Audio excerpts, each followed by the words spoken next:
ਸਿਦਕ, ਸਿਰੜ ਅਤੇ ਦ੍ਰਿੜਤਾ। ਸਿਦਕ, ਸਿਰੜ ਅਤੇ ਦ੍ਰਿੜਤਾ ਸਫਲ ਹੋਣ ਤੱਕ ਸਫਲਤਾ ਵਿੱਚ ਵਿਸ਼ਵਾਸ ਦੇ ਵੱਖ-ਵੱਖ ਨਾਂ ਹਨ। ਜਿਹੜਾ ਹਾਰ ਕੇ ਹਾਰ ਨਾ ਮੰਨੇ ਉਹ ਸਿਦਕਵਾਨ ਹੈ। ਜੋ ਅਸਫਲ ਹੋ ਕੇ ਵੀ ਸਫਲਤਾ ਲਈ ਤਾਂਘ ਕਰੇ ਉਹ ਸਿਰੜੀ ਹੈ।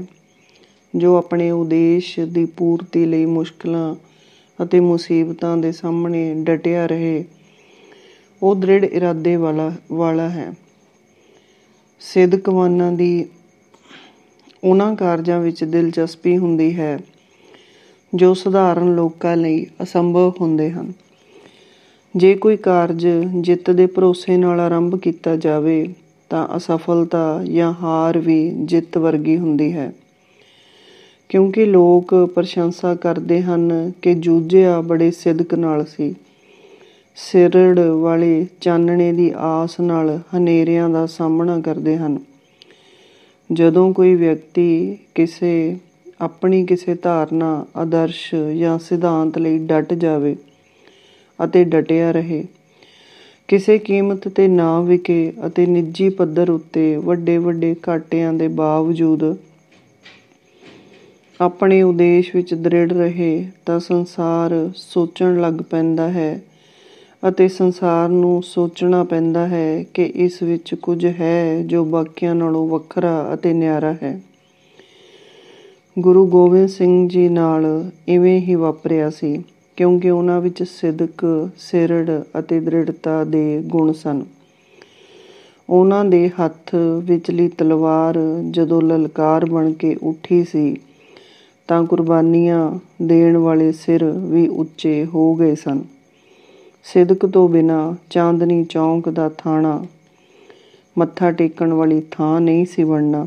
ਸਿਰੜ ਤੋਂ ਬਿਨਾਂ ਚਮਕੌਰ ਅਤੇ ਫਤਿਹਗੜ੍ਹ ਨਾਲ ਸਾਹਿਬ ਨਹੀਂ ਸੀ ਜੁੜਨਾ ਅਤੇ ਦ੍ਰਿੜਤਾ ਤੋਂ ਬਿਨਾਂ ਆਨੰਦਪੁਰ ਸਾਹਿਬ ਨੇ ਨਵਾਂ ਅਤੇ ਨਿਵੇਕਲਾ ਇਤਿਹਾਸ ਨਹੀਂ ਸੀ ਸਿਰਜਣਾ। ਸੁਪਨੇ ਅਤੇ ਆਦਰਸ਼ ਨੂੰ ਯਥਾਰਥ ਬਣਾਉਣਾ, ਦੋ ਚਿੱਤੀਆਂ ਵਿੱਚੋਂ ਰਾਹ ਲੱਭਣਾ ਅਤੇ ਮੰਜ਼ਿਲ 'ਤੇ ਪਹੁੰਚਣ ਲਈ ਹੌਸਲੇ ਬਣਾਈ ਰੱਖਣਾ ਅਨੋਖੇ ਬੰਦਿਆਂ ਦਾ ਕੰਮ ਹੁੰਦਾ ਹੈ। ਇਹਨਾਂ ਵਿੱਚੋਂ ਵੀ ਕੁਝ ਨਵਾਂ ਸੋਚਣ ਅਤੇ ਕੁਝ ਨਵਾਂ ਸਿਰਜਣ ਦੀ ਹਿੰਮਤ ਹੁੰਦੀ ਹੈ। ਸੰਸਾਰ ਨੂੰ ਬਦਲਣ ਵਾਲੇ ਸੰਕਲਪ ਅਤੇ ਕਰਾਮਾਤਾਂ ਵਰਗੀਆਂ ਚਮਤਕਾਰੀ ਕਾਢਾਂ ਨਿਊਟਨ ਅਤੇ ਐਡੀਸਨ ਵਰਗੇ ਉਹਨਾਂ ਲੋਕਾਂ ਨੇ ਕੱਢੀਆਂ ਹਨ ਜਿਹੜੇ ਨਿਰੰਤਰ ਅਸਫਲ ਹੋਣ ਦੇ ਬਾਵਜੂਦ ਯਤਨ ਕਰਦੇ ਰਹੇ, ਕਿਉਂਕਿ ਉਹਨਾਂ ਵਿੱਚ ਕੁਝ ਨਵਾਂ ਕਰ ਵਿਖਾਉਣ ਦਾ ਜੋਸ਼ ਅਤੇ ਉਤਸ਼ਾਹ ਸੀ। ਉਤਸ਼ਾਹ ਸਾਨੂੰ ਥੱਕਣ ਨਹੀਂ ਦਿੰਦਾ, ਭਰੋਸਾ ਸਾਨੂੰ ਤਕੜਾ ਕਰਦਾ ਹੈ, ਦ੍ਰਿੜਤਾ ਸਾਨੂੰ ਅੱਜ ਦੇ ਯਤਨਾਂ ਨਾਲ ਆਉਣ ਵਾਲੇ ਕੱਲ੍ਹ ਨੂੰ ਲੰਘ ਗਏ ਕੱਲ੍ਹ ਨਾਲੋਂ ਚੰਗੇਰਾ ਬਣਾਉਣ ਵਿੱਚ ਸਹਾਇਕ ਹੁੰਦੀ ਹੈ। ਅਸਫਲਤਾ ਸਾਨੂੰ ਆਪਣਾ ਢੰਗ, ਤਰੀਕਾ ਜਾਂ ਵਿਧੀ ਬਦਲਣ ਲਈ ਪ੍ਰੇਰਦੀ ਹੈ। ਮੁਸ਼ਕਲਾਂ ਸਾਨੂੰ ਮਜ਼ਬੂਤ ਕਰਦੀਆਂ ਹਨ। ਸਫਲਤਾ ਆਤਮ ਵਿਸ਼ਵਾਸ ਵਧਾਉਂਦੀ ਹੈ ਅਤੇ ਆਸ ਸਾਨੂੰ ਅਗਲੇਰੇ ਯਤਨਾਂ ਲਈ ਪ੍ਰੇਰਦੀ ਹੈ।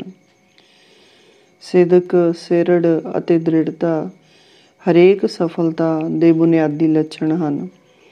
ਇਹ ਲੱਛਣ ਸਧਾਰਨ ਵਿਅਕਤੀ ਨੂੰ ਵਿਸ਼ੇਸ਼ ਬਣਾ ਦਿੰਦੇ ਹਨ। ਜੇ ਸਿਦਕ, ਸਿਰੜ ਅਤੇ ਦ੍ਰਿੜਤਾ ਨਾਲ ਹਿੰਮਤ ਅਤੇ ਸਵੈ ਵਿਸ਼ਵਾਸ ਜੁੜ ਜਾਣ ਤਾਂ ਇਹ ਯੋਧੇ ਦੇ ਗੁਣ ਬਣ ਜਾਂਦੇ ਹਨ। ਜੇ ਇਹਨਾਂ ਵਿੱਚ ਉਡੀਕ ਅਤੇ ਵਫ਼ਾਦਾਰੀ ਮਿਲ ਜਾਣ ਤਾਂ ਇਹ ਪ੍ਰੇਮੀ ਦੇ ਗੁਣ ਹੋ ਨਿਬੜਦੇ ਹਨ। ਜੇ ਇਹਨਾਂ ਵਿੱਚ ਸਬਰ ਅਤੇ ਸੰਤੋਖ ਘੁਲ ਜਾਣ ਤਾਂ ਇਹ ਸੰਤ ਦੇ ਗੁਣ ਅਖਵਾਉਂਦੇ ਹਨ। ਸਿਦਕ, ਸਿਰੜ, ਕੁਰਬਾਨੀ ਅਤੇ ਤਿਆਗ ਤੋਂ ਬਿਨਾਂ ਕੋਈ ਪ੍ਰਾਪਤੀ ਜਾਂ ਸਫਲਤਾ ਸਤਿਕਾਰਯੋਗ ਨਹੀਂ ਬਣਦੀ। ਸੌਖੀਆਂ ਜਿੱਤਾਂ ਦਾ ਮਾਣ ਸਤਿਕਾਰ ਨਹੀਂ ਹੁੰਦਾ। ਮੁਸ਼ਕਲਾਂ ਅਤੇ ਮੁਸੀਬਤਾਂ ਹੀ ਸਫਲਤਾ ਨੂੰ ਮਾਣਨਯੋਗ ਬਣਾਉਂਦੀਆਂ ਹਨ। ਦੁੱਖਾਂ ਤੋਂ ਬਿਨਾਂ ਸੁੱਖ ਦੇ ਕੋਈ ਅਰਥ ਨਹੀਂ ਹੁੰਦੇ। ਜੀਵਨ ਵਿੱਚ ਦੁੱਖ ਹਨ, ਇਸੇ ਲਈ ਜੀਵਨ ਔਖਾ ਹੈ। ਪਰ ਸੰਸਾਰ ਵਿੱਚ ਦੁੱਖਾਂ ਤੋਂ ਪਰੇ ਵੇਖਣ ਦੀ ਸ਼ਕਤੀ ਵੀ ਹੈ। ਇਸ ਸ਼ਕਤੀ ਨੂੰ ਹੀ ਸਿਦਕ ਕਹਿੰਦੇ ਹਨ। ਬਹੁਤੇ ਲੋਕ ਕੰਮ ਆਰੰਭ ਤਾਂ ਬੜੇ ਜੋਸ਼ ਨਾਲ ਕਰਦੇ ਹਨ, ਪਰ ਅੱਧ ਵਾਟੇ ਪਹੁੰਚ ਕੇ ਹਿੰਮਤ ਹਾਰ ਜਾਂਦੇ ਹਨ। ਆਰੰਭੇ ਕੰਮ ਨੂੰ ਸਿਰੇ ਲਾਉਣਾ, ਨਿਸ਼ਾਨੇ ਤੱਕ ਪਹੁੰਚਣ ਲਈ ਸੰਘਰਸ਼ ਕਰਨਾ ਹੀ ਸਿਰੜ ਹੈ। ਵੱਡੇ ਵੱਡੇ ਡੈਮ, ਨਹਿਰਾਂ, ਇਮਾਰਤਾਂ ਅਤੇ ਪੁਲ ਆਦਿ ਦ੍ਰਿੜਤਾ ਤੋਂ ਬਿਨਾਂ ਨਹੀਂ ਉਸਰਦੇ ਅਤੇ ਚਮਤਕਾਰੀ ਪ੍ਰਾਪਤੀਆਂ ਨਿਰੰਤਰ ਯਤਨਾਂ ਤੋਂ ਬਿਨਾਂ ਸੰਭਵ ਨਹੀਂ ਹੁੰਦੀਆਂ। ਆਪਣੇ ਕੰਮ ਵਿੱਚ ਨਿਪੁੰਨ ਹੋਣਾ, ਆਪਣੇ ਬੋਲਾਂ 'ਤੇ ਪਹਿਰਾ ਦੇਣਾ, ਆਪਣੇ ਵਾਅਦੇ ਨੂੰ ਮੁਸ਼ਕਲਾਂ ਦੇ ਬਾਵਜੂਦ ਪੂਰਾ ਕਰਨਾ ਅਤੇ ਸਰਬੱਤ ਦਾ ਭਲਾ ਸੋਚਣਾ ਦ੍ਰਿੜਤਾ ਤੋਂ ਬਿਨਾਂ ਸੰਭਵ ਨਹੀਂ ਹੁੰਦਾ। ਜੇ ਕਿਸੇ ਖੇਡ ਵਿੱਚ ਰੈਫਰੀ ਫੈਸਲਾ ਕਰਨ ਉਪਰੰਤ ਵਿਰੋਧ ਕਾਰਨ ਆਪਣਾ ਫੈਸਲਾ ਬਦਲ ਲਵੇ ਤਾਂ ਉਹ ਰੈਫਰੀ ਨਹੀਂ ਰਹੇਗਾ। ਉਸ ਦਾ ਮੁੱਲ ਠੀਕ ਫੈਸਲਾ ਦੇਣ ਅਤੇ ਉਸ ਫੈਸਲੇ ਉੱਤੇ ਦ੍ਰਿੜ ਰਹਿਣ ਦੇ ਆਧਾਰ 'ਤੇ ਹੀ ਪਵੇਗਾ। ਦ੍ਰਿੜਤਾ ਨਾਲ ਮੁਸ਼ਕਲਾਂ ਬਰਦਾਸ਼ਤ ਕਰਨ ਦੀ ਸ਼ਕਤੀ ਉਪਜਦੀ ਹੈ। ਇਹ ਸ਼ਕਤੀ ਚਰਿੱਤਰ ਦਾ ਨਿਰਮਾਣ ਕਰਦੀ ਹੈ। ਜਿਤਨਾ ਉੱਚਾ ਚਰਿੱਤਰ ਹੋਵੇਗਾ, ਉਤਨੀ ਵੱਡੀ ਪ੍ਰਾਪਤੀ ਹੋਵੇਗੀ। ਸਿਰੜ ਅਤੇ ਸਿਦਕ ਤੋਂ ਬਿਨਾਂ ਮੁਸ਼ਕਲਾਂ ਅਤੇ ਸਮੱਸਿਆਵਾਂ ਮੁਸੀਬਤਾਂ ਬਣ ਜਾਂਦੀਆਂ ਹਨ। ਵਕਤ ਦੀ ਪਾਬੰਦੀ, ਮਿਹਨਤ ਅਤੇ ਸਿਦਕ ਨਾਲ ਲੁਹਾਰ ਦੀ ਵਰਕਸ਼ਾਪ ਕਾਰ ਦਾ ਕਾਰਖਾਨਾ ਬਣ ਸਕਦੀ ਹੈ, ਠੇਲੇ ਦਾ ਟਰੱਕ ਬਣ ਸਕਦਾ ਹੈ ਅਤੇ ਖੋਖੇ ਵਾਲੀ ਦੀ ਦੁਕਾਨ ਬਣ ਸਕਦੀ ਹੈ। ਸਿਦਕ ਦਾ ਸੰਕਲਪ ਯਹੂਦੀ, ਇਸਲਾਮ ਅਤੇ ਸਿੱਖ ਧਰਮ ਦੇ ਇਤਿਹਾਸ ਵਿੱਚੋਂ ਉਪਜਿਆ ਹੈ। ਸਿਦਕ ਨੇ 2000 ਸਾਲ ਬੇਵਤਨੇ ਹੋ ਕੇ ਭਟਕਣ ਦੇ ਬਾਵਜੂਦ ਯਹੂਦੀਆਂ ਦੇ ਮਨਾਂ ਵਿੱਚੋਂ ਆਪਣੇ ਦੇਸ਼ ਇਜ਼ਰਾਈਲ ਦਾ ਸੁਪਨਾ ਮਰਨ ਨਹੀਂ ਦਿੱਤਾ। ਸਿਰੜ ਦਾ ਸੰਕਲਪ ਕੁਦਰਤੀ ਆਫ਼ਤਾਂ ਨੂੰ ਬਰਦਾਸ਼ਤ ਕਰਨ ਦੇ ਸਮੁੱਚੇ ਮਨੁੱਖੀ ਵਿਹਾਰ ਦੀ ਦੇਣ ਹੈ, ਜਦੋਂ ਕਿ ਦ੍ਰਿੜਤਾ ਦਾ ਸੰਕਲਪ ਮਹਾਨ ਵਿਅਕਤੀਆਂ ਦੇ ਕਾਰਨਾਮਿਆਂ ਵਿੱਚੋਂ ਉਗੜਿਆ ਹੈ। ਇਹਨਾਂ ਤਿੰਨਾਂ ਸੰਕਲਪਾਂ ਤੋਂ ਬਿਨਾਂ ਵਿਅਕਤੀ, ਸਮਾਜ ਅਤੇ ਕੌਮ ਜਾਂ ਦੇਸ਼ ਦਾ ਸਮਾਜਿਕ, ਰਾਜਨੀਤਿਕ ਅਤੇ ਆਰਥਿਕ ਪੱਧਰ ਉੱਚਾ ਨਹੀਂ ਹੁੰਦਾ। ਪਹਾੜਾਂ ਉੱਤੇ ਚੜ੍ਹਨ ਵਾਲੇ ਮੁਸ਼ਕਲ, ਔਖ, ਖਤਰਨਾਕ ਅਤੇ ਸਖ਼ਤ ਦੀ ਪਰਵਾਹ ਨਹੀਂ ਕਰਦੇ। ਦੁਨੀਆ ਉਹਨਾਂ ਨੂੰ ਹੀ ਸੁਣਦੀ, ਵੇਖਦੀ, ਮੰਨਦੀ ਅਤੇ ਸਲਾਹੁੰਦੀ ਹੈ ਜਿਨ੍ਹਾਂ ਨੇ ਔਖੇ ਕੰਮ ਕੀਤੇ ਹੁੰਦੇ ਹਨ। ਜੇ ਪ੍ਰਬੰਧਕ ਮੁਸ਼ਕਲ ਵਿੱਚ ਨਾ ਹੋਣ ਤਾਂ ਜਨਤਾ ਨੂੰ ਉਹਨਾਂ ਦੀ ਹੋਂਦ ਅਤੇ ਮਹੱਤਵ ਦਾ ਪਤਾ ਹੀ ਨਹੀਂ ਲੱਗਦਾ। ਹੇਮਕੁੰਟ ਅਤੇ ਅਮਰਨਾਥ ਦੀ ਯਾਤਰਾ ਸਿਦਕ ਅਤੇ ਸਿਰੜ ਨਾਲ ਹੀ ਪੂਰੀ ਹੁੰਦੀ ਹੈ। ਸਿਦਕ, ਸਿਰੜ ਅਤੇ ਦ੍ਰਿੜਤਾ ਤਨ ਦੀਆਂ ਨਹੀਂ, ਮਨ ਦੀਆਂ ਸ਼ਕਤੀਆਂ ਹਨ, ਜਿਹੜੀਆਂ ਉੱਚੇ ਚਰਿੱਤਰ ਦਾ ਨਿਰਮਾਣ ਕਰਦੀਆਂ ਹਨ। ਸਿਦਕਵਾਨਾਂ ਦੇ ਰਾਹ ਅਤੇ ਨਿਸ਼ਾਨੇ ਹੋਰ ਹੀ ਹੁੰਦੇ ਹਨ। ਉਦਾਹਰਨ ਵਜੋਂ ਤੁਰਕਾਂ, ਮੰਗੋਲਾਂ, ਪਠਾਨਾਂ, ਰੋਮਨਾਂ, ਰੂਸੀਆਂ, ਫਰਾਂਸੀਸੀਆਂ ਵਾਂਗ ਪੰਜਾਬੀ ਵੀ ਸਾਹਸੀ ਸੁਭਾਅ ਵਾਲੇ ਹਨ।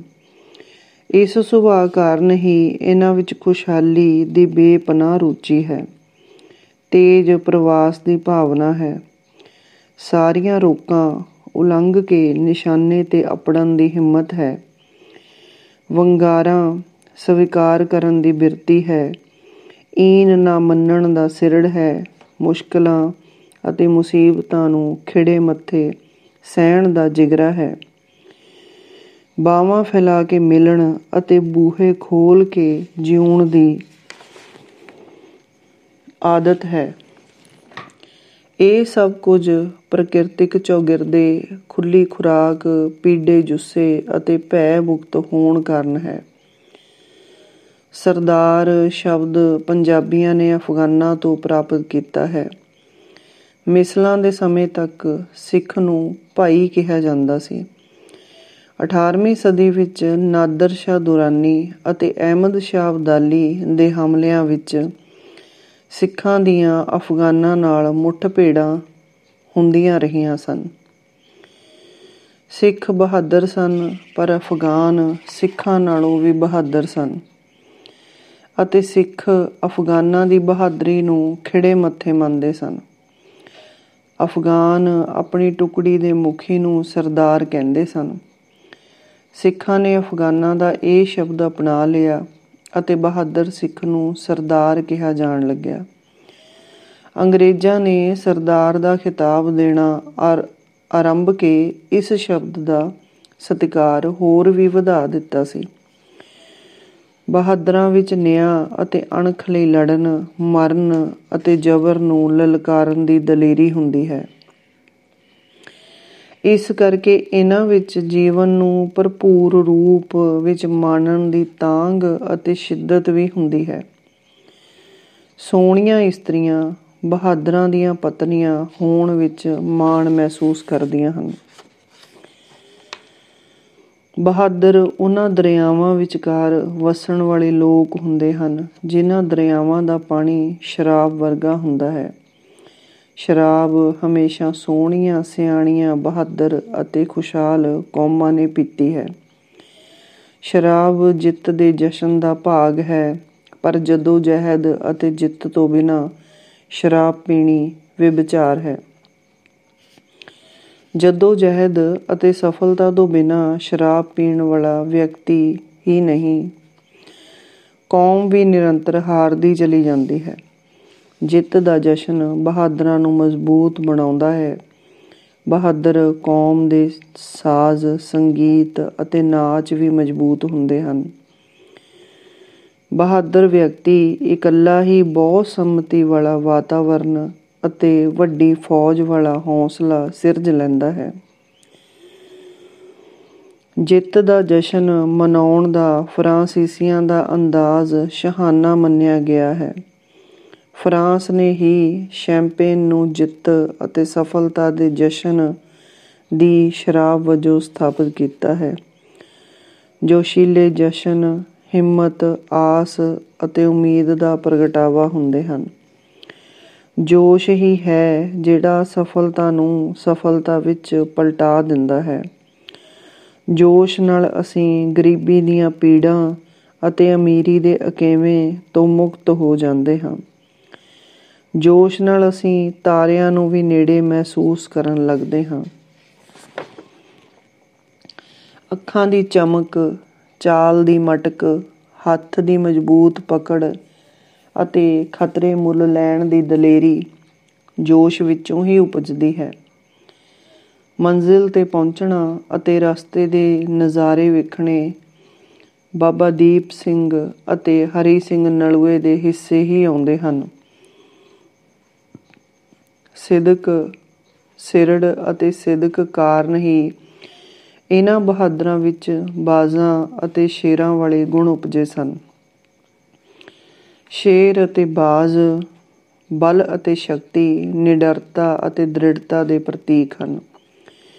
ਰੋਮ ਵਿੱਚ ਬਾਜ਼ਾਂ ਨੂੰ ਯੁੱਧ ਸਮੇਂ ਸ਼ੁਭ ਸ਼ਗਨ ਵਜੋਂ ਉਡਾਇਆ ਜਾਂਦਾ ਸੀ। ਬਾਜ਼ ਦਾ ਦਿਸ ਜਾਣਾ ਲੜ ਰਹੀ ਫੌਜ ਦੇ ਹੌਸਲੇ ਚੁੱਕ ਦਿੰਦਾ ਸੀ। ਖਾਲਸੇ ਦੀ ਸਿਰਜਣਾ ਵੇਲੇ ਵੀ ਮੌਕੇ ਦੀ ਨਜ਼ਾਕਤ ਨੂੰ ਸਪਸ਼ਟ ਕਰਨ ਲਈ ਬਾਜ਼ ਉਡਾਇਆ ਗਿਆ ਸੀ। ਬਾਜ਼ ਅਸਮਾਨ ਦਾ ਸ਼ੇਰ ਹੁੰਦਾ ਹੈ। ਵੱਡੇ ਦਰਿਆ ਅਤੇ ਪਹਾੜ ਵਿਸ਼ਾਲਤਾ ਅਤੇ ਦ੍ਰਿੜਤਾ ਦੇ ਪ੍ਰਤੀਕ ਹੁੰਦੇ ਹਨ। ਯੁੱਧ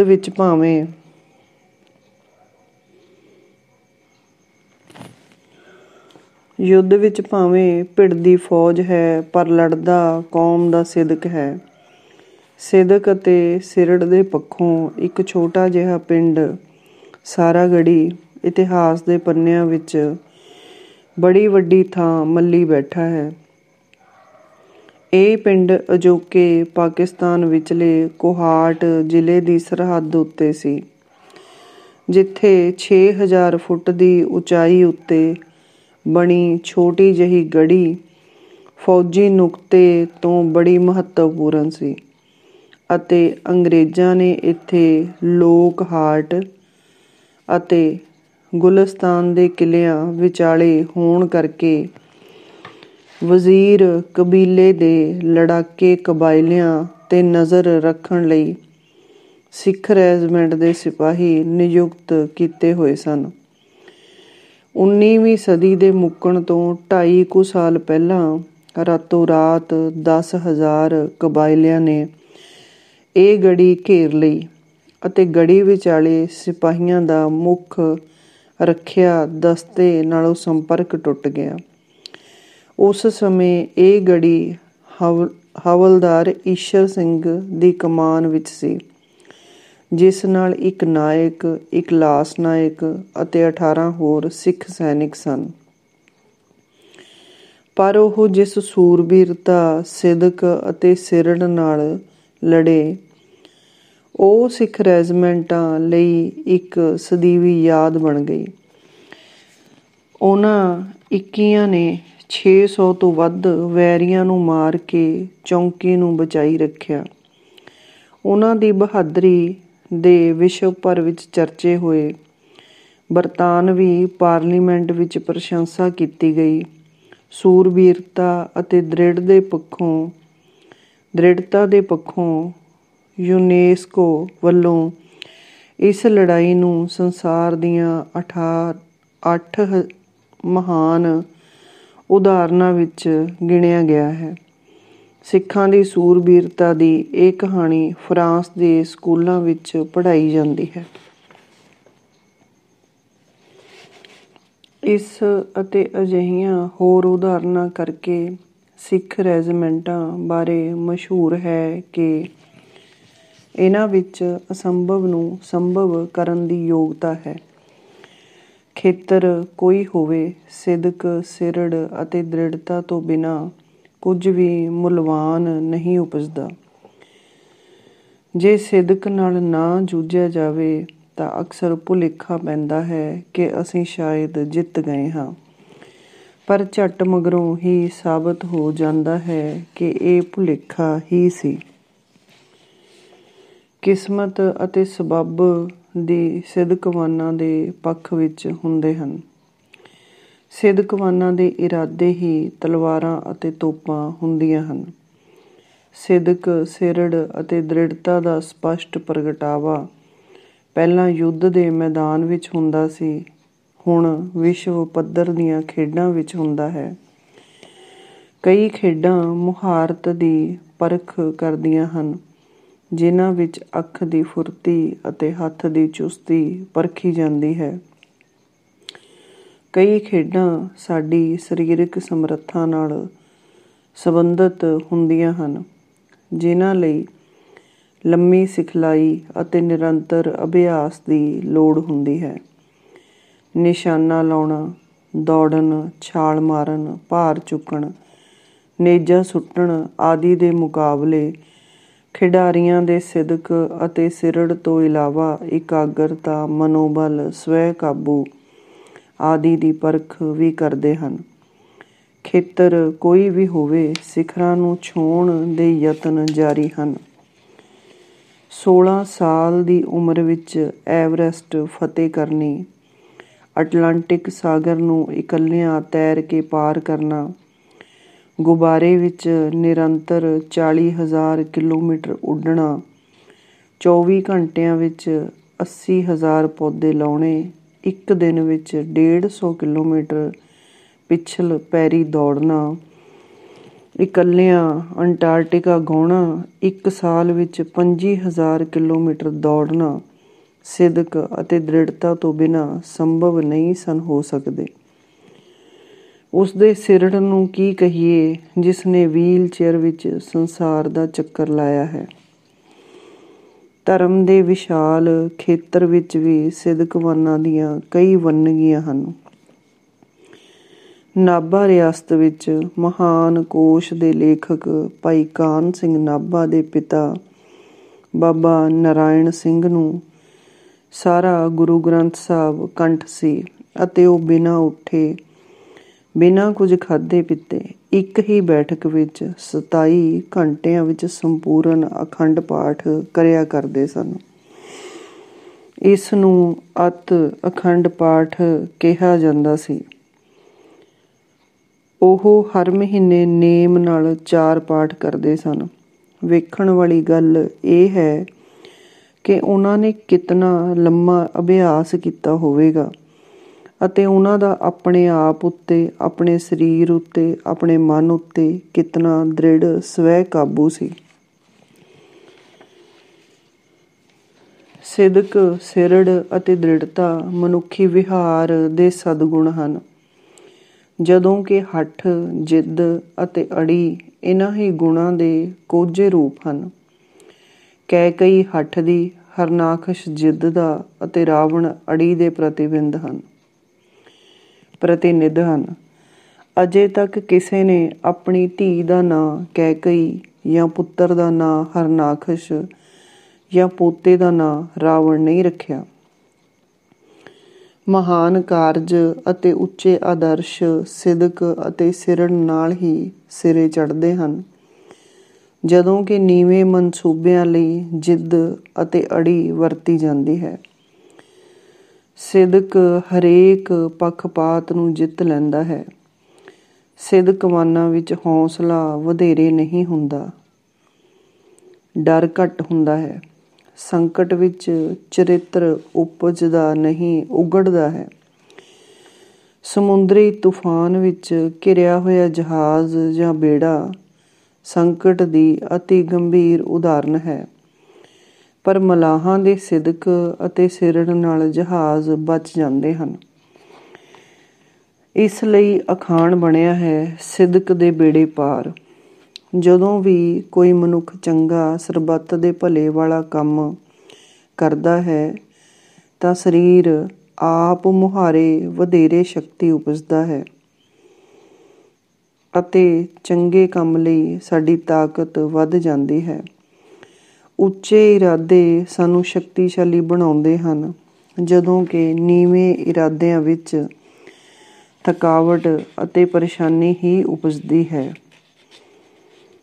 ਜਦੋਂ ਵੀ ਸਮੁੱਚੀ ਮਾਨਵ ਜਾਤੀ ਲਈ ਤੁਸੀਂ ਕੁਝ ਕਰੋਗੇ, ਕੰਮ ਹਲਕਾ, ਸੌਖਾ ਅਤੇ ਮਾਣਨਯੋਗ ਹੋ ਜਾਵੇਗਾ। ਧਿਆਨ ਨਾਲ ਵੇਖੋਗੇ ਤਾਂ ਜਾਣਨ ਵਿੱਚ ਮੁਸ਼ਕਲ ਨਹੀਂ ਹੋਵੇਗੀ ਕਿ ਸਾਰੀ ਪ੍ਰਕਿਰਤੀ ਦੇਣ ਦੇ ਅਮਲ ਵਿੱਚ ਹੈ। ਜੇ ਤੁਸੀਂ ਚਲਾਕੀ ਕਰੋਗੇ, ਝੂਠ ਬੋਲੋਗੇ, ਪਖੰਡ ਰਚੋਗੇ, ਕੰਮ ਚੋਰ ਬਣੋਗੇ ਤਾਂ ਜੋ ਕੁਝ ਹੈ ਉਹ ਵੀ ਗੁਆਚਦਾ ਚਲਾ ਜਾਵੇਗਾ।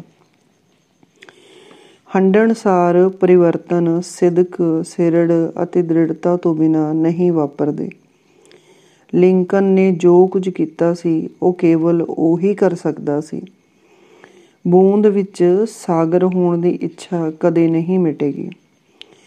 ਦੁਰਘਟਨਾਵਾਂ, ਸੰਕਟ ਅਤੇ ਹਾਦਸੇ ਵਾਪਰਦੇ ਰਹਿਣਗੇ, ਕਿਉਂਕਿ ਇਹ ਸਾਡੇ ਸਿਦਕ ਅਤੇ ਸਿਰੜ ਨੂੰ ਨਿਰੰਤਰ ਪਰਖਦੇ ਰਹਿੰਦੇ ਹਨ। ਵੱਡੇ ਫੈਸਲਿਆਂ ਲਈ ਵੱਡੇ ਸਿਰੜ ਦੀ ਲੋੜ ਪੈਂਦੀ ਹੈ, ਕਿਉਂਕਿ ਵੱਡੇ ਨਿਰਣਿਆਂ ਅਤੇ ਪਰਿਵਰਤਨਾਂ ਦਾ ਵਿਰੋਧ ਹੁੰਦਾ ਹੈ। ਫੈਸਲਾ ਕਰਨ ਦੀ ਲੋੜ ਉਦੋਂ ਹੀ ਪੈਂਦੀ ਹੈ ਜਦੋਂ ਫੈਸਲਾ ਕਰਨ ਵਿੱਚ ਰੁਕਾਵਟ ਹੋਵੇ। ਫੈਸਲਾ ਅਤੇ ਕੁਝ ਕਰਨ ਦਾ ਇਕਰਾਰ ਕਰਨਾ ਹੀ ਨਹੀਂ ਹੁੰਦਾ, ਉਸ 'ਤੇ ਪਹਿਰਾ ਵੀ ਦੇਣਾ ਹੁੰਦਾ ਹੈ ਅਤੇ ਉਸ ਨੂੰ ਸਿਰੇ ਵੀ ਚੜ੍ਹਾਉਣਾ ਹੁੰਦਾ ਹੈ। ਨਹੀਂ ਤਾਂ ਫੈਸਲੇ ਹੁੰਦੇ ਰਹਿੰਦੇ ਹਨ, ਕਾਨੂੰਨ ਬਣਦੇ ਰਹਿੰਦੇ ਹਨ, ਪਰ ਅਮਲ ਨਾ ਹੋਣ ਕਰਕੇ ਸਮੱਸਿਆਵਾਂ ਹੱਲ ਨਹੀਂ ਹੁੰਦੀਆਂ। ਸਮਾਜ ਨੂੰ ਬਦਲਣ ਵਾਸਤੇ ਬਹਾਦਰ ਅਤੇ ਦੂਰ ਅੰਦੇਸ਼ ਸਿਦਕਵਾਨਾਂ ਦੀ ਲੋੜ ਪੈਂਦੀ ਹੈ। ਖੇਤਰ ਕੋਈ ਵੀ ਹੋਵੇ, ਉੱਤਮਤਾ ਦੀ ਕੀਮਤ ਜੀਵਨ ਭਰ ਦੀ ਮਿਹਨਤ ਹੁੰਦੀ ਹੈ। ਇਸ ਤੋਂ ਸਸਤੀ ਇਹ ਕਿਧਰੇ ਮਿਲਦੀ ਹੀ ਨਹੀਂ। ਹਰ ਤਬਦੀਲੀ ਵਾਸਤੇ ਅਤੇ ਵਿਕਾਸ ਵਾਸਤੇ ਜਦੋਜਹਿਦ ਕਰਨੀ ਅਤੇ ਲੜਨਾ ਪੈਂਦਾ ਹੈ।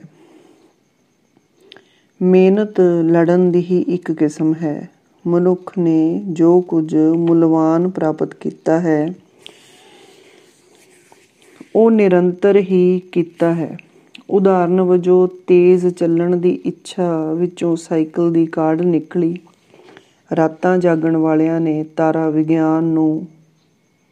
ਵਿਗਿਆਨ ਦਾ ਮੁੱਢ ਬੰਨ੍ਹਿਆ। ਦੋਹਾਂ ਹੱਥਾਂ ਨਾਲ ਲਿਖਣ ਦੇ ਉਦੇਸ਼ ਵਿੱਚੋਂ ਟਾਈਪਰਾਈਟਰ ਨਿਕਲੀ। ਜੇ ਕੋਈ ਨਿਸ਼ਚਿਤ ਉਦੇਸ਼ ਨਾ ਹੋਵੇ ਤਾਂ ਮਨੁੱਖ ਦੀ ਕਿਸੇ ਕੰਮ ਵਿੱਚ ਰੁਚੀ ਜਾਂ ਦਿਲਚਸਪੀ ਹੀ ਨਹੀਂ ਉਪਜਦੀ। ਉੱਚੇ ਉਦੇਸ਼ ਤੋਂ ਬਿਨਾਂ ਕੀਤੇ ਕੰਮ ਦਾ ਕੋਈ ਨਤੀਜਾ ਨਹੀਂ ਨਿਕਲਦਾ। ਜੇ ਕੇਵਲ ਧਨ ਇਕੱਠਾ ਕਰਨਾ ਹੀ ਮਨੁੱਖ ਦਾ ਉਦੇਸ਼ ਬਣ ਜਾਵੇ ਤਾਂ ਉਦੇਸ਼ ਵਿੱਚ ਤਾਂ ਭਾਵੇਂ ਸਫਲ ਹੋ ਜਾਵੇ, ਪਰ ਅਜਿਹਾ ਮਨੁੱਖ ਜੀਵਨ ਦੀਆਂ ਉੱਚੀਆਂ ਤਸੱਲੀਆਂ ਅਤੇ ਡੂੰਘੇ ਅਨੁਭਵਾਂ ਤੋਂ ਵਿਰਵਾ ਰਹਿ ਜਾਂਦਾ ਹੈ। ਕੰਜੂਸੀ, ਸਾੜੇ, ਈਰਖਾ ਜਾਂ ਬੇਈਮਾਨੀ ਦੀ ਆਦਤ ਅਤੀਤ ਦੀ ਕਿਸੇ ਘਾਟ ਕਰਕੇ ਅਤੇ ਭਵਿੱਖ ਵਿੱਚ ਵਿਸ਼ਵਾਸ ਦੀ ਅਣਹੋਂਦ ਕਾਰਨ ਉਪਜਦੀ ਹੈ। ਕਈਆਂ ਨੇ ਅਤੀਤ ਨੂੰ ਇਤਨਾ ਘੁੱਟ ਕੇ ਫੜਿਆ ਹੋਇਆ ਹੈ ਕਿ ਉਹਨਾਂ ਦੇ ਹੱਥ ਵਰਤਮਾਨ ਨੂੰ ਪਕੜਨ ਅਤੇ ਭਵਿੱਖ ਨੂੰ ਛੋਹਣ ਲਈ ਖੁੱਲ੍ਹਦੇ ਹੀ ਨਹੀਂ। ਅਜਿਹੇ ਜੀਵਨ ਵਿੱਚ ਦੁਹਰਾਓ ਹੁੰਦਾ ਹੈ ਅਤੇ ਕੁਝ ਨਵਾਂ ਨਹੀਂ ਵਾਪਰਦਾ। ਜਿੱਥੇ ਜੀਵਨ ਨੇਮਬੱਧ ਨਹੀਂ ਹੁੰਦਾ ਉੱਥੇ ਲੋਕਾਂ ਦੀ ਹੋਂਦ ਤਾਂ ਹੁੰਦੀ ਹੈ ਪਰ ਪਛਾਣ ਨਹੀਂ ਹੁੰਦੀ। ਅਫਰੀਕੀ ਮਹਾਂਦੀਪ ਨਾਲ ਇਵੇਂ ਹੀ ਵਾਪਰ ਰਿਹਾ ਹੈ। ਅਜੋਕੇ ਯੁੱਗ ਵਿੱਚ ਮਨੁੱਖ ਨੂੰ ਡੇਗਣ ਅਤੇ ਨਿਤਾਣਾ ਬਣਾਉਣ ਵਾਲੀਆਂ, ਭ੍ਰਿਸ਼ਟ ਕਰਨ ਲਈ ਭਰਮਾਉਣ ਵਾਲੀਆਂ ਅਤੇ ਨਸ਼ਿਆਂ ਨਾਲ ਅਸਲੀ ਉਦੇਸ਼ ਤੋਂ ਭਟਕਾਉਣ ਵਾਲੀਆਂ ਸ਼ਕਤੀਆਂ ਬੜੀਆਂ ਬਲਵਾਨ ਹੋ ਗਈਆਂ ਹਨ, ਜੋ ਸਿਦਕ ਅਤੇ ਸਿਰੜ ਤੋਂ ਬਿਨਾਂ ਜੀਵਨ ਨੂੰ ਸਾਰਥਕ ਢੰਗ ਨਾਲ ਜਿਉਣਾ ਸੰਭਵ ਨਹੀਂ ਰਿਹਾ। ਹੁਣ ਨਿੱਕੀ ਜਿਹੀ ਮੁਸ਼ਕਲ ਤੇ ਆਤਮਘਾਤ ਕਰਨ, ਨਿਗੁਣੀ ਜਿਹੀ ਅਸਫਲਤਾ ਤੇ ਢੇਰੀ ਢਾਉਣ ਅਤੇ ਪੜ੍ਹਾਈ ਵਿੱਚੇ ਛੱਡ ਦੇਣ ਅਤੇ ਨਿੱਕੇ ਜਿਹੇ ਬੋਲ ਬੁਲਾਰੇ ਤੇ ਤਲਾਕ ਲੈਣ ਦਾ ਰੁਝਾਨ ਨਿਰੰਤਰ ਵੱਧ ਰਿਹਾ ਹੈ। ਨਸ਼ਿਆਂ ਦੀ ਉਪਜਾਈ ਨਿਰਾਸ਼ਤਾ, ਕੁਝ ਨਵਾਂ ਕਰਨ ਦੇ ਪੱਖੋਂ ਝਿਜਕ, ਅਸੰਭਵ ਨਿਸ਼ਾਨੇ ਮਿੱਥਣ ਅਤੇ ਅਸਫਲ ਹੋਣ ਵਿੱਚੋਂ ਉਪਜੀ ਉਦਾਸੀ ਸਾਡੇ ਵਿਹਾਰ ਦਾ ਭਾਗ ਬਣ ਗਈਆਂ ਹਨ। ਲੋੜ ਹੈ ਕਿ ਸੁਸਤ ਅਤੇ ਸੌਖੀ ਜ਼ਿੰਦਗੀ ਦੀ ਥਾਂ ਮਜ਼ਬੂਤ ਜੀਵਨ ਦੀ ਤਾਂਘ ਕੀਤੀ ਜਾਵੇ ਅਤੇ ਬੱਚਿਆਂ ਨੂੰ ਨਵੀਆਂ ਜ਼ਿੰਮੇਵਾਰੀਆਂ ਚੁੱਕਣ ਦੇ ਯੋਗ ਬਣਾਇਆ ਜਾਵੇ। ਬੱਚਿਆਂ ਨੂੰ ਪਲੋਸ ਕੇ ਰੱਖਣ ਦੀ ਥਾਂ ਉਹਨਾਂ ਵਿੱਚ ਸਖਤ ਜਾਨ ਬਣਨ ਦੀ ਰੀਝ ਅਤੇ ਜੱਦੋ-ਜਹਿਦ ਕਰਨ ਦੀ ਆਦਤ ਪਾਉਣ ਦੀ ਲੋੜ ਹੈ। ਤਾਂ ਹੀ ਉਹ ਮੁਸ਼ਕਲਾਂ ਅਤੇ ਮੁਸੀਬਤਾਂ ਦਾ ਸਾਹਮਣਾ ਕਰ ਸਕਣਗੇ। ਇੱਕ ਵਾਰੀ ਇੱਕ ਵਿਅਕਤੀ ਨੇ ਤਿਤਲੀਆਂ ਨੂੰ ਕੋਇਆਂ ਵਿੱਚੋਂ ਨਿਕਲਣ ਦੀ ਔਖਿਆਈ ਵੇਖੀ ਤਾਂ ਉਸਨੇ ਆਪਣੇ ਅੰਗੂਠੇ ਨਾਲ ਉਹਨਾਂ ਨੂੰ ਕੋਇਆਂ ਵਿੱਚੋਂ ਬਾਹਰ ਕੱਢਿਆ, ਪਰ ਉਸਨੇ ਵੇਖਿਆ ਕਿ ਜਿਨ੍ਹਾਂ ਤਿਤਲੀਆਂ ਨੇ ਕੋਇਆਂ ਵਿੱਚੋਂ ਆਪੇ ਨਿਕਲਣ ਦੀ ਜੱਦੋ-ਜਹਿਦ ਨਹੀਂ ਸੀ ਕੀਤੀ, ਉਹ ਉੱਡ ਨਹੀਂ ਸੀ ਸਕਦੀਆਂ। ਉਹਨਾਂ ਵਿੱਚ ਉੱਡਣ ਦਾ ਸਾਹਸ, ਸਿਦਕ ਅਤੇ ਭਰੋਸਾ ਨਹੀਂ ਸੀ। ਬੱਚਿਆਂ ਵਿੱਚ ਜਿੱਤ ਦਾ ਭਰੋਸਾ ਸਿਰਜਣ ਲਈ ਉਹਨਾਂ ਨੂੰ ਦੱਸਣਾ ਜ਼ਰੂਰੀ ਹੈ ਕਿ ਖੇਡ ਵਿੱਚ ਜਿੱਤਣਾ ਮਹੱਤਵਪੂਰਨ ਨਹੀਂ, ਜਿੱਤ ਦੀ ਭਾਵਨਾ ਨਾਲ ਪੂਰਾ ਤਾਣ ਲਾ ਕੇ ਖੇਡਣਾ ਮਹੱਤਵਪੂਰਨ ਹੈ। ਅਸੀਂ ਕੰਮ ਹੀ ਨਹੀਂ ਕਰਨਾ, ਚੰਗੇ ਕੰਮ ਨੂੰ ਚੰਗੇ ਢੰਗ ਨਾਲ ਕਰਕੇ ਆਪਣਾ ਸਮਾਂ ਵੀ ਮੁੱਲਵਾਨ ਬਣਾਉਣਾ ਹੈ। ਬੱਚਿਆਂ ਵਿੱਚ ਦੂਜਿਆਂ ਦੇ ਗੁਣਾਂ ਦੀ ਕਦਰ ਪਾਉਣ ਦੀ ਜਾਂਚ ਵੀ ਸਿਖਾਉਣ ਦੀ ਲੋੜ ਹੈ, ਕਿਉਂਕਿ ਬਹਾਦਰ, ਕਾਬਲ ਅਤੇ ਲਾਇਕ ਦੂਜਿਆਂ ਲਈ ਪ੍ਰਸ਼ੰਸਾ ਨਾਲ ਭਰੇ ਹੁੰਦੇ ਹਨ। ਵੇਖਿਆ ਗਿਆ ਹੈ ਕਿ ਸਿਦਕ ਅਤੇ ਸਿਰੜ ਵਾਲੇ ਵਿਅਕਤੀ ਥੋੜ੍ਹੀ ਜਿਹੀ ਸਮਰੱਥਾ ਨਾਲ ਵੀ ਬਹੁਤ ਕੁਝ ਕਰ ਲੈਂਦੇ ਹਨ, ਜਦੋਂ ਕਿ ਬਹੁਤ ਸਮਰੱਥਵਾਨ ਵਿਅਕਤੀ ਵੀ ਨਿਰਾਸ਼ਾਵਾਦੀ ਬਿਰਤੀ ਕਾਰਨ ਕੁਝ ਵੀ ਨਵਾਂ ਨਹੀਂ ਕਰ ਸਕਦੇ। ਭਾਵੇਂ ਸਥਿਤੀ ਬੜੀ ਗੰਭੀਰ ਹੈ, ਪਰ ਸਾਰਾਗੜ੍ਹੀ ਦੇ ਬਹਾਦਰਾਂ ਵਾਂਗ ਅਸੀਂ ਆਪਣੀਆਂ ਸ਼ਕਤੀਆਂ ਨੂੰ ਪਛਾਣ ਕੇ, ਚੰਗਾ ਉਦੇਸ਼ ਮਿੱਥ ਕੇ, ਸਿਦਕ, ਸਿਰੜ ਅਤੇ ਦ੍ਰਿੜਤਾ ਨਾਲ ਹਾਰ ਅਤੇ ਅਸਫਲਤਾ ਨੂੰ ਜ਼ਰੂਰ ਪਛਾਣ ਸਕਦੇ ਹਾਂ ਅਤੇ ਅਜਿਹਾ ਕਰਕੇ ਅਸੀਂ ਜੀਵਨ ਦੀ ਮੂਹਰਲੀ ਕਤਾਰ ਵਿੱਚ ਖਲੋਣ ਦੇ ਸਮਰੱਥ ਹੋ ਸਕਦੇ ਹਾਂ।